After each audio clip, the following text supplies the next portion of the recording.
Focusing on the Scarlets, we talk a lot, don't we, about how scintillating their back players and the fact their forwards can all handle the ball. But sometimes, Sean, and from a coach's perspective, it's the stuff you like to talk about. It's the unseen stuff, the less obvious stuff that makes them such a formidable side. Yeah, I think the Cheetahs game helped them. We saw an all-court game against the Cheetahs and it stood them in good stead. But I was particularly impressed with some of the different aspects of their play in this win up in Glasgow. So they play a lot and sometimes it goes a little bit awry. You can see they lose it in midfield. But just look at the reactions here of Scott Williams and James Davis. They're quick, inside-outside clean, securing the ball, and they still have this appetite to play. Gareth Davis goes down the short side. We'll see Samson Lee, having their front five forwards come on, and McNichol, and they get a little bit lost again. But what's Reece Paschal? Reece Paschal's the 10. Watch how quick he reacts with Tyburn, and he rescues this situation. You know, a dangerous place to be turned over here.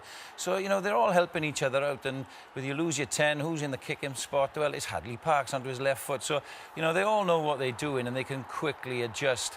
Again, you know, they've got good rugby intelligence. Paschal, a good game. Here, he finishes on a positive, puts Glasgow on the back foot, 5 metres out.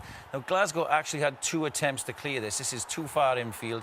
Watch how this is coached now. Do they go open with 2 passes into open field, or do they come back down the short side with Steph Evans? It's a pass in midfield. They're looking for mismatches. They are. McNichol knows what he does. He rocks back off his right foot, beats the mismatch there with the hooker and sets Steph Evans away. Doesn't quite come off on this one, and this results in another chance to clear, but here they are again. Glasgow had not learned from their previous mistake. McNichol goes back down there. It's out the back door this time, and we know all about Gareth Davis's sort of cheat lines now, and Rob Evans is copying them as well, and he's on fire too.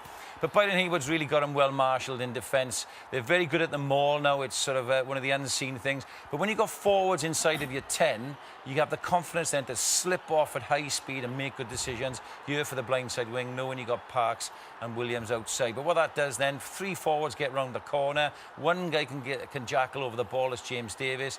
Glasgow lose Finn Russell now because he's got to clear out, and then the second row's fill in on the short side. So they're all well marshalled, they're all in order, and Glasgow narrow up their attack, and now they're in control in defence. So it's those aspects, Ross, and as well as the forward play and the maul, that we don't talk about a lot, but it stands them in such good stead. We all know what Leinster's strengths are because there's so many of them, they've barely got any weaknesses. But what might they have learned from that semi that they can perhaps approach differently this time?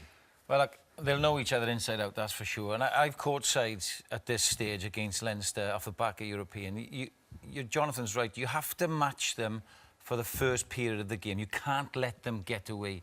And they'll know about that because their strengths lie in their very basic aspects of the game. Massive line speed, you know, big hits, and then reorganising themselves and being a nuisance at the breakdown. On the short side, Munster tried to go yesterday. They'll blitz hard. They'll spot blitz and try and cut you off. Look how hard they're coming out of the line. You know, they put big hits, they send runners up. But just watch, you know, if you get isolated, how they'll flood this breakdown. They'll send 1 in to Jackal. If he gets some success, well, Cronin comes in. The 7 comes in. You'll see Jack Conan, the 8, come in. They'll be a real nuisance here. You cannot let them get their tails up in defence, let alone defence, attack. Now, this is how they beat the Scarlets in the semi-final of Europe. This is against Munster. They're going short. They're going in and around. Okay, this is actually the semi-final from last year. They'll go try through Scarlets, right, making their front 5 try to make lots of tackles and the little inside balls. Now, here you see the front 5 players I talked about earlier, and Leinster with Johnny Sexton, if he plays, will try to exploit that. Little inside balls, dragging Samson Lee out, see that gap in there, and really making those guys work. And it happened yesterday. James Lowe, the wing, comes off. They pulled Munster out. A little slip ball on the inside for the big man, and then you give them half a sniff at this and they'll get through and score. So that's pretty much how they'll come. Direct and try and shorten up the Scarlets.